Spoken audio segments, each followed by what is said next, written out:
দর্শক, চমক দিয়ে বাংলাদেশের নতুন অধিনায়কের নাম ঘোষণা করলেন BCB cricket board.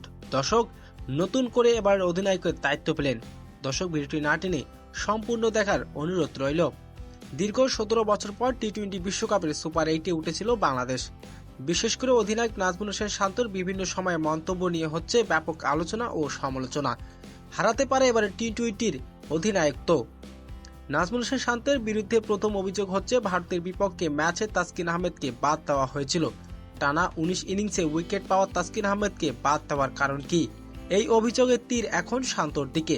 Head coach Chandika Hathuru Singh সরাসরি জানিয়ে দিয়েছেন এই সিদ্ধান্ত ছিল নাজমুল হোসেন শান্তর।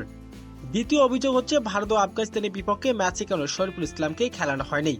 যেখানে ভারত আফগানিস্তানের ওপেনার সবাই ডানহাতি, সেখানে স্টার সাহায্য পেতেন শরীফুল ইসলাম।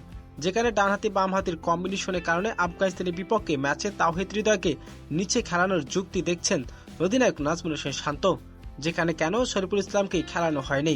আর শরীফুল ইসলাম বর্তমান বাংলাদেশের পেস বোলারের মধ্যে অন্যতম সেরা বোলার।